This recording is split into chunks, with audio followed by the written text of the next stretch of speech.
അപ്പോ നമ്മള് new year ആഘോഷം സത്യം പറഞ്ഞ കാര്യമായിട്ട് പ്ലാനിംഗ് ഒന്നും ഉണ്ടായില്ലല്ലോ മമ്മി? ഇന്ന് അനിയന്റെ വെഡിങ് ആനിവേഴ്സറി. അനിയെന്ന് വെച്ചാല് ആപ്പന്റെ മോന്റെ വെഡിങ് ആനിവേഴ്സറി ഇന്ന്. അപ്പോ ഇന്ന് ഓൺ ക്ഷണിച്ചിട്ട് നമ്മളങ്ങനെ വന്നിട്ടുണ്ട്. അപ്പൊ ഇവിടെ ചെറിയൊരു കേക്ക് കട്ടിങ് പരിപാടി അതിങ്ങനെ നടന്നിട്ടുണ്ട്. പിന്നെ നമുക്ക് എന്തായിരുന്നു പ്ലാൻ സത്യം പറഞ്ഞാല് മമ്മി ന്യൂ ഇയറിന്?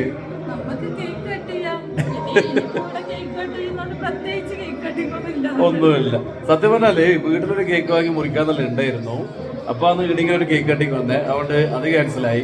പിന്നെ ഏറ്റവും പ്രധാനം ന്യൂ ഇയറിന്റെ തലേന്ന് രാത്രി ഒരു 11 മണിക്കൊക്കെ ബാഗ് കിടന്ന് ഉറങ്ങുക അല്ലെ, സമാധാനമായി കിടന്നുറങ്ങി ന്യൂ ഇയറിനോട് നീതി പുലർത്തുവാന്നാണ് ഞാനിവരോട് പറഞ്ഞത്. അല്ലാണ്ട് 12 വരെ ഒന്ന് ഉറക്കം കഴിഞ്ഞ് ടി വി കണ്ടും പരിപാടി കണ്ടും നേരം കൂട്ടാനൊന്നും ഞാനില്ലാന്ന് നേരത്തെ പറഞ്ഞേ. അപ്പോൾ നമ്മൾ വേഗം കിടന്നുറങ്ങും. മമ്മി ഒരു 11 മണിയാകുമ്പോൾ ഉറങ്ങണമെന്ന് വിചാരിക്കുന്നത്. അപ്പോൾ ഇവിടെ ഇപ്പോൾ ഏതായാലും കേക്ക് കട്ടിങ് ഉണ്ട്. അത് കഴിഞ്ഞിട്ട് അത്യാവശ്യം കുറച്ച് പാട്ടും പരിപാടികളും ഉണ്ടാവും. ഡാൻസ് ഉണ്ടെങ്കിൽ ഉണ്ടാവില്ല. അപ്പൊ അതെല്ലാം കഴിഞ്ഞിട്ടാണ് നമ്മളെടുത്ത് പോകാൻ വേണ്ടിയിട്ട്. അപ്പൊ ഇതാ മക്കളെല്ലാരും ന്യൂ ഇയറിന് അല്ലെ എൻജോയ് ചെയ്യാനുള്ള പരിപാടിയാണ്. പക്ഷെ അതിനൊക്കെ ദേവൂട്ടിന് ചെറിയൊരു പനിയുണ്ടല്ലേ പറഞ്ഞ, പിന്നെ ഗുളിക കുടിച്ച് ഇപ്പൊ നല്ലൊരു ക്ഷമത വന്ന. ഏതായാലും നമ്മള് ഇവിടുത്തെ പരിപാടിയിലൊന്ന് പങ്കെടുക്കട്ടെ. ഓക്കെ, കേക്ക് മുറിച്ച് എന്നാ പാ നമുക്കിനി പോലെ തിന്നാൻ പോവാ. തിന്നാ പോലെ. ആ ശരി ശരി, പാ ഓടിക്കോ. പപ്പ ബാഗ് തന്നെ കിട്ടോ.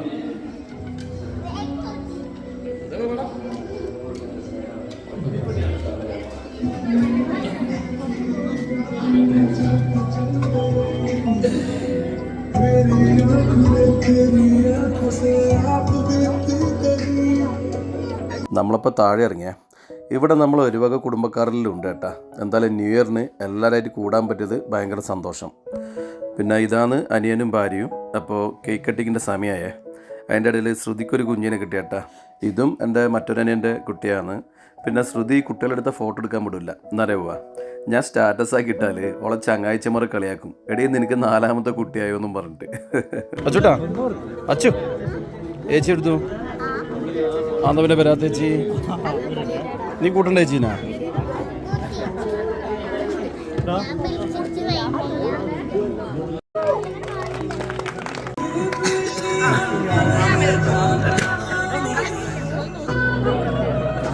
മോള് ഏട്ടനെ വിളി പോയിട്ട്. ആന്തേ മമ്മി ഇവക്ക് അഹങ്കാരം കൂടുന്നുണ്ടേ. അച്ചു ഏട്ടനെ വിളിക്ക്, ആത്തെല്ലാം ഉണ്ടാവുക. നിന്റെ ഏട്ടനല്ലേ പോയി വിളിക്ക്.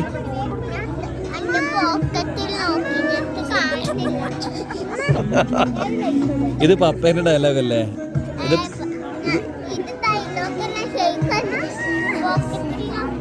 ഉണ്ടാ പോക്കറ്റിലുണ്ടാട്ടെ നോക്കട്ടെ. അച്ചുമോളെ ഡയലോഗ് ഇട്ടില്ലേ? ഞാൻ അവളോട് ഇങ്ങനെ പറയാം, മമ്മിയോട് ചോദിച്ചാൽ പറയും പപ്പേൻ്റെ പോക്കറ്റിലുണ്ടെന്ന് പറയാം. അതാ ഓള് എന്നോട് തിരിച്ചു പറഞ്ഞേ. അപ്പോൾ ഭക്ഷണ ടൈമായി. ഇതാ ശ്രുതി ഭക്ഷണം കഴിക്കുന്നുണ്ട്. മക്കൾ വീട്ടിലെ പോലെ തന്നെ കേട്ടാ. അച്ചാച്ചൻ പാരി കൊടുത്താലേ തിന്നോടും. അച്ചാച്ചൻ എപ്പോഴും പണിയാണ്. പിന്നെ അച്ചാച്ചൻ്റെ അമ്മമ്മക്ക് ഇതന്നെയാണ് സന്തോഷം. അവർക്ക് തിന്നാൻ കൊടുക്കുക, അവരെ കളിപ്പിക്കുക. ഇങ്ങനെ തന്നെ നമ്മളും വയസ്സായാലും ഇങ്ങനെ തന്നെ. അപ്പോൾ ഭക്ഷണം നമ്മൾ കഴിച്ച് എന്തായാലും നല്ല ടേസ്റ്റുള്ള ഭക്ഷണേ. അപ്പം നമ്മൾ നേരെ വീട്ടിലേക്ക് വിടുക. നമ്മൾ പറഞ്ഞല്ല വേഗം ഉറങ്ങണം എന്ന്. யாராண்டா பையே யாராண்டா பையே யாராண்டா பையே. വീട്ടിലെത്തി വേഗം കിടന്നുറങ്ങാന്ന് പറഞ്ഞ മമ്മീൻ്റെ സ്വഭാവം അടയത്തുമ്പോൾ മാറിയേട്ടാ. മമ്മി പറഞ്ഞ് വീട്ടിൽ നിന്നൊരു കേക്ക് മുറിക്കണം, മക്കളെല്ലാം കൂടി ഒരു കേക്ക് മുറിച്ചേ പറ്റുള്ളൂ എന്നും പറഞ്ഞിട്ട് നമ്മൾ വേഗം കമ്പിലെത്തിയ. സമയം 11 മണി ആയിന്. പക്ഷേങ്കിൽ കമ്പിൽ ഷോപ്പ് തുറന്നിട്ടുണ്ട്. കേക്ക് നോക്കുമ്പോൾ ഇഷ്ടം പോലെ ഉണ്ട് കേട്ടോ. ന്യൂ ഇയർ ആയതുകൊണ്ട് കേക്ക് ഇഷ്ടം പോലെ സ്റ്റോക്ക് ചെയ്തിട്ടുണ്ട്. അപ്പോൾ അതിൻ്റെ അകത്ത് പറ്റിയൊരു കേക്ക് എടുത്ത് ഒരു 1/2 കിലോൻ്റെ ചെറിയൊരു കേക്ക് എടുത്ത്. പിന്നെ ഏതായാലും ബേക്കറിയിലൊന്നല്ലേ, അപ്പം മമ്മീൻ്റെ വക കുറച്ച് ബേക്കറി ഐറ്റം കൂടി എടുത്ത് അങ്ങനെ മമ്മി ഡബിൾ ഹാപ്പി.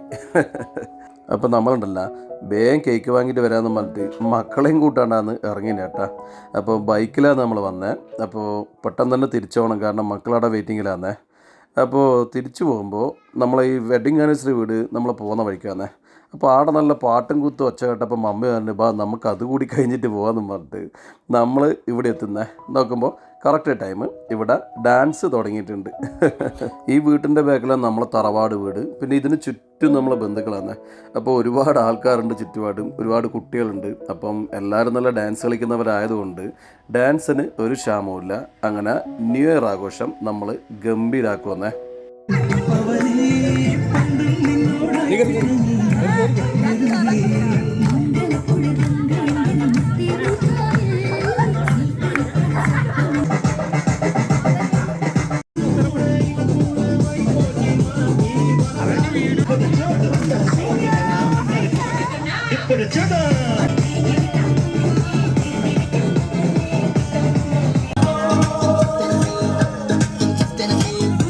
കുറേ സമയം ഡാൻസ് കളിച്ച് തളർന്നിടെ ഇരുന്ന് കേട്ടാ. അപ്പോൾ മക്കൾ വീട്ടിൽ വെയിറ്റിംഗ് അല്ലേ, ഞാൻ പറഞ്ഞ് വിടാമെന്നും പറഞ്ഞ് നമ്മളവിടുന്ന് വിട്ടേ. അപ്പോൾ വീണ്ടും ന്യൂ ഇയറിന് തന്നെ ട്രാജഡി വന്നിട്ടുണ്ട്. എണ്ണ തരുന്നല്ല മക്കളെയും പഠിച്ച് ഇറങ്ങിയപ്പോൾ ഞാൻ വിചാരിച്ചു ഇത് പണിയിട്ട് നട്ടാ. മക്കളെ പഠിച്ച് എങ്ങനെ ഇരിക്കും, കേക്ക് വാങ്ങാൻ പറഞ്ഞിട്ട് മക്കളെ കൂട്ടാണ് ഇറങ്ങിയേ. വൈലാസിത വണ്ടി വൈകാറുണ്ട്. നമുക്കിടത്ത് ഒരു 1/2 കിലോമീറ്റർ നടക്കണം. ഒരു കാര്യം ചെയ്യും, വണ്ടി സൈഡൊക്കെ നമുക്ക് നടക്കാം. അത് കുഴപ്പമില്ല, ഇടത്തൊരു 1/2 കിലോമീറ്റർ നടക്കണം, അത്രേ ഉള്ളൂ. എടി വണ്ടി സൈഡേക്ക് ഒന്നല്ലേ മമ്മി, മതി. കുറച്ച് മുമ്പിട്ടാക്കി അവിടെ മതിൽ അവിടെ അടുപ്പിച്ച് വെച്ചോ, അവിടെ അടുപ്പിച്ച് വെച്ചാൽ മതി. നാളെ ഷോപ്പിൽ സ്റ്റാഫിനെ ഇറങ്ങി വിടാം. അപ്പോൾ അതാ നമ്മൾ നടക്കുന്നു കേട്ടാ വീട്ടിലേക്ക്. കുറേ ബൈക്കും കാര്യമുണ്ട്, മറ്റു കാര്യമില്ലേ. എടുത്ത വണ്ടിയിൽ എണ്ണ കയറുന്ന കഴിഞ്ഞാൽ പിന്നെ ഒന്നും ചെയ്യാൻ കഴിയില്ല. പണ്ട് മമ്മിക്ക് വിഷമമൊന്നുമില്ല. ആ എന്നാൽ പിന്നെ നടക്കാം. നമ്മളിപ്പം പെട്ടെന്ന് തന്നെ വീട്ടിലെത്തി നോക്കുമ്പോൾ മക്കൾക്ക് വലിയ കുഴപ്പമൊന്നുമില്ല കേട്ടാ. മക്കൾ പറഞ്ഞ് DJ വെക്ക് പാട്ട് വെക്കണമെന്ന്. കേക്ക് മുറിക്കുമ്പോൾ പാട്ടെല്ലാം വെക്കണം, ഡാൻസ് ആക്കണം എന്നായി മക്കൾ. അപ്പുറത്തുനിന്ന് നമ്മൾ എൻജോയ് ചെയ്ത കഥയെല്ലാം പറഞ്ഞേ. അപ്പം മക്കളും പറഞ്ഞ് നമുക്കും എൻജോയ് ചെയ്യണം, ഡാൻസ് എല്ലാം കളിക്കണം എന്നായി. അങ്ങനെ നമ്മൾ പാട്ട് തുടങ്ങി, ഡാൻസ് തുടങ്ങി, അങ്ങനെ അടിച്ചു പൊളിയായേ. 10-11 മണിയാകുമ്പോൾ ഉറങ്ങാമെന്നും വെച്ച് നമ്മളാന്നേ. സമയം നോക്കിയായിട്ട് ഇപ്പം നോക്കുമ്പോഴത്തേക്ക് 12 മണിയാവാനായി. ഞാൻ പറഞ്ഞു എന്നാൽ പിന്നെ ഒരു കാര്യം ചെയ്യും, 12 മണിക്ക് കേക്ക് കെട്ടിയിട്ട് കിടന്നുറങ്ങാമെന്നായി. അപ്പം പിന്നെ അത്ര വരെ ഡാൻസ് തന്നെ ഡാൻസ്.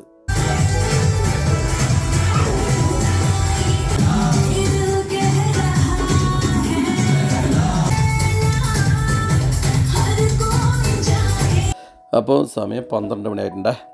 മക്കൾ നേരത്തെ കേക്ക് കെട്ടാൻ വേണ്ടിയിട്ട് റെഡി ആയിട്ട് നിൽക്കുന്നുണ്ട്. അപ്പോൾ സമയം 12 കറക്റ്റ്. അപ്പോൾ നമ്മളെല്ലാവരും കൂടി ഹാപ്പി ന്യൂ ഇയറും പറഞ്ഞത് കേക്ക് മുറിയായേ. അപ്പോൾ 2024 എല്ലാ ആഘോഷവും കാര്യങ്ങളൊക്കെ ഇവിടെ തീർന്നേ. ഇനി 2025 നമ്മൾ കടക്കുന്നത്. ഈ 2025 എല്ലാവർക്കും ലോകം മുഴുവൻ സന്തോഷവും സമാധാനവും ഉണ്ടാകാൻ വേണ്ടി ദൈവത്തോട് ആത്മാർത്ഥമായിട്ട് പ്രാർത്ഥിക്കാം. അപ്പോൾ നമ്മളെ കേക്ക് മുറി പരിപാടിയെല്ലാം കഴിഞ്ഞ് എല്ലാവരും കേക്ക് കഴിച്ച പിന്നെ മക്കളെ വക ചെറിയ കുസൃതിയെ.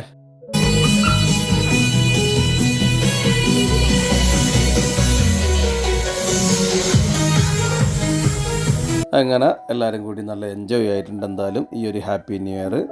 അപ്പോൾ സമയം ഏതാണ്ട് 12 മണി കഴിഞ്ഞ് കുറേ ലേറ്റായി. അപ്പോൾ DJ പരിപാടി നമ്മളിതാ ഇവിടെ ഓഫ് ചെയ്യുന്നു. അപ്പോൾ വീഡിയോ കണ്ട എല്ലാവർക്കും നന്ദി. വീഡിയോ ഇഷ്ടപ്പെട്ട ലൈക്ക് ചെയ്യുക, ഷെയർ ചെയ്യുക, സബ്സ്ക്രൈബ് ചെയ്യുക. എല്ലാവർക്കും ഒരിക്കൽ കൂടി ഹാപ്പി ന്യൂ ഇയർ.